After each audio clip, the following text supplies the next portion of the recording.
Wouldn't you notice if something seemed off about Mom? They say you, who does nothing, shouldn't interfere. Siblings may be different, but how could I stay silent when our beloved mother isn't herself, and my brother tells me to stop sticking your nose in our business, even though he only sends $100 a month? Families come in various forms, and in my case, our father wasn't around. I have no recollection of him. He passed away in an accident shortly after I was born. Mom, who continued to cherish his memory, never remarried and single-handedly raised my brother and me. Undoubtedly, she faced countless challenges, yet she shielded us from any hardship, always wearing a smile. Now, as an adult, I'm determined to repay her boundless kindness in any way I can. I'm Lisa, a 43-year-old mom juggling work with raising my high school-age son. My older brother, Mike, at 45, is married without children.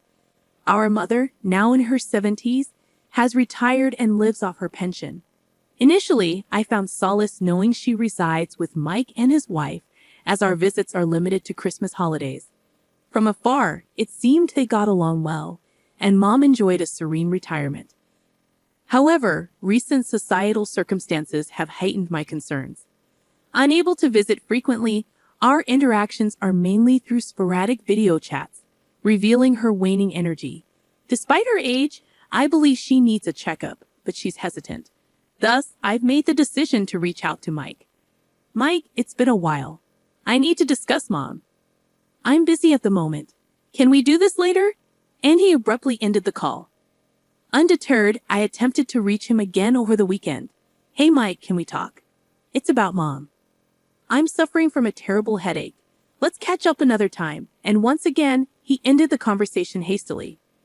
If I send a text, it's simply left on read, dismissed without acknowledgement. If this pattern persists, even my patience will wear thin. If he's occupied or unwell, he could always return the call when he's free, couldn't he? Even if he prefers not to talk, a simple reply to the text would suffice.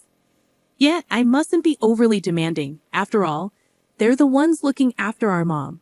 Although I'm unable to physically care for her, I contribute by sending money. Every month, I allocate $2,000 from my salary to support Mom. I've never explicitly informed my brother Mike about this, though I find it hard to believe he's unaware. Perhaps it's time for a heartfelt conversation with Mike one day soon. Lost in contemplation, my train of thought was interrupted by a ringing phone. Surprisingly, it's from my sister-in-law. That's uncommon. Brenda, Mike's wife, shares his age and dedicates herself to homemaking full-time. While we don't exactly click in conversation, it's not as if we're at odds. Our communication is sparse, usually routed through Mike whenever there's anything to discuss. I answered Brenda's call with a puzzled expression, unsure of what to expect. Hey Lisa, what's up with this month's money transfer? She blurted out, catching me off guard. It irked me how direct she could be, but her question served as a stark reminder that I had missed the usual date for the money transfer. So Mike and Brenda were indeed aware of my contribution. I mused. Simultaneously, I couldn't shake the suspicion that Brenda might be the one overseeing it all. I apologize. It slipped my mind with everything going on. I'll ensure it's transferred by this weekend. You know, you can transfer money online nowadays. We're looking after your mother, you know. It's not like we're doing this as volunteers. I don't see it that way. I'm always thankful to Mike and you, Brenda. Seriously, just because I'm a homemaker, it's as if all the responsibility for looking after Mom has been dumped on me. You two siblings are just awful. Brenda's words stung with bitterness. Yet I couldn't refute them. It appeared that Mike was genuinely occupied, but from Brenda's perspective, it seemed like endless grievances as she grappled with managing everything at home while I, miles away, appeared to neglect my duties towards our mother. If you're not going to take action, at least make sure to fulfill your part. Transfer it by tomorrow. Understood? Brenda's directive was firm. Yes, I understand, I replied, feeling the call end abruptly. She had a point. Unable to contribute in any other way, ensuring my payments were punctual seemed like the least I could do.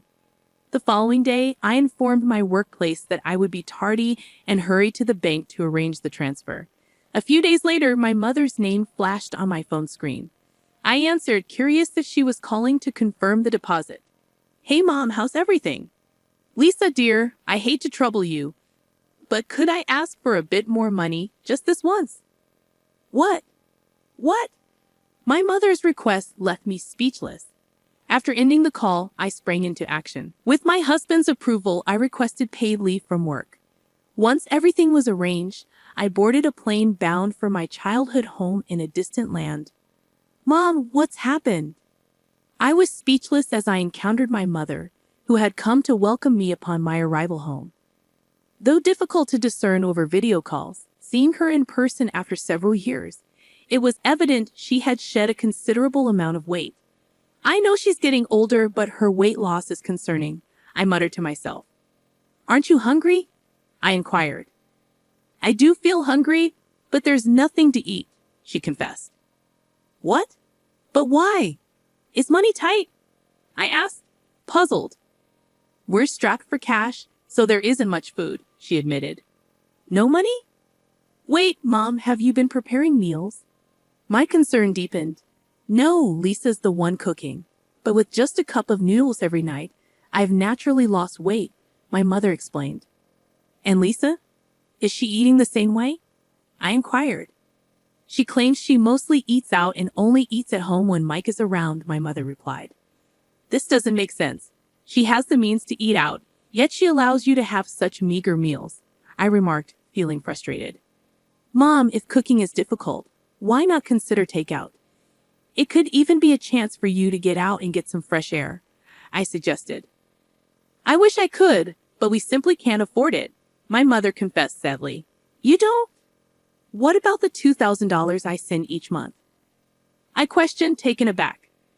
Well, Lisa uses it all for the monthly expenses, my mother revealed. What? What kind of expenses? I pressed. It wouldn't be fair to place all the blame on my mother. Her judgment might not be as sharp as it once was. The issue lies with my brother and his wife, she explained. What in the world are they doing? Frustrated, I decided to confront my brother and his wife when they returned home. Why are you here? Were the first words out of my sister-in-law's mouth as she walked in. It's been a while, Brenda. I hope you've been doing well, I greeted her. What's with the sudden visit? You know it's rude to just drop by, right? Brenda retorted sharply. I didn't mean to impose, but I'm here now. Where's Mike? I inquired. Just leave. You're in the way. Get out before Mike gets back, Brenda insisted impatiently. I suppose it's understandable if they're annoyed with me, but why are they so eager for me to leave? I pondered silently. Just then, my brother Mike, looking exhausted from overtime work, entered the room. Why are you here? Mike's greeting echoed Brenda's sentiment. With a wry smile, I informed them that we needed to have a discussion. What's there to talk about? Mike questioned. It's about Mom, I replied. Mike, how much do you know about Mom? I inquired further. What's going on with Mom? Mike's concern was evident. Well, Mom has been surviving on just a cup of noodles every night, I disclosed. Did you know she wasn't eating anything else? I pressed. What do you mean? Mom's only having noodles? Mike seemed startled. Brenda, you're being rather loud, I interjected gently. Why does she have to sneeze every time I try to talk? And what's with those sneezes anyway? Who does she think she is? I grumbled, shooting Brenda a disapproving look, but she remained unruffled, avoiding my gaze. I'm saying Mom has lost too much weight. Have you even bothered to check in on her? I demanded. Do you think I have any time between all this overtime work I've been putting in? Brenda has been the one taking care of Mom instead of me during this tough economic climate. You do nothing, so stay out of it, Mike retorted defensively. But I can't stay silent with things as they are. Sure, I might not be able to be there for her physically, but I am sending money, aren't I? I countered. What happened to that money? Mike's question hung heavily in the air. You call that money? Don't act so superior over a mere $100, Mike retorted sharply. His words hung heavily in the air, sending a jolt of surprise through me. What? I exclaimed softly. If it were true that I was only sending $100, Mike's accusation would be justified. But that wasn't the case. What do you mean? I've been sending $2,000 every month, I countered. What? Mike's response was equally startled, punctuated by a loud noise. Brenda, suddenly standing up from her chair, interjected. Well, it's getting late. How will we call it a night? You must be exhausted, Lisa. Your presence is upsetting the family's harmony. It's best if you go home. Go home, Brenda insisted, her tone firm. But Mike intervened. Wait a minute, Brenda. Where did you put Mom's bank book? He demanded. I'm not sure. Weren't you the one who asked me to deposit money as soon as possible? Brenda replied, her voice wavering. Don't speak nonsense, Lisa, Brenda retorted, standing her ground against my mother and me. She let out a small gasp when Mike called her name in a low, stern voice. Mike's anger was well known in our household. He only ever got mad for valid reasons. And now he seemed genuinely furious, finally grasping the gravity of the situation. Where is Mom's bank book? Mike's voice was firm, his tone indicating no room for excuses. Where did I put it? Wait, here it is. Brenda hastily retrieved Mom's bank book as Mike's anger boiled over. Flipping through it, Mike was left speechless. There it was, clear as day. Brenda had been withdrawing $2,000 every month for years. Mike, you truly didn't know? I questioned, my disbelief evident. Yeah, Brenda told me she was only withdrawing $100 each month, and I took her word for it, Mike admitted. What a mess. It's a huge misunderstanding. But the real issue lies with the person who caused this confusion. Brenda, what did you do with the $1,900 after deducting the $100 from Lisa's contribution? It simply vanished, I exclaimed. How does money just disappear like that? It's absurd, Mike added, bewildered. Well, it tends to disappear pretty fast if you're gambling, Brenda confessed, her voice trailing off. Gamble? Wait, what? I interrupted, stunned by her revelation. I mean, spending it frivolously like shaking off a chill. It just goes, Brenda stammered. What on earth are you talking about? I demanded, growing increasingly concerned. Lisa mentioned earlier that Mom is only having a cup of noodles every day. So were you going to the casino during the day? Occasionally, Brenda confessed. How often is occasionally? I pressed. I go to the casino on weekdays and buy online tickets on weekends, Brenda admitted. That's practically every day, I remarked in disbelief. I'm speechless. No wonder the money we sent her disappears so quickly.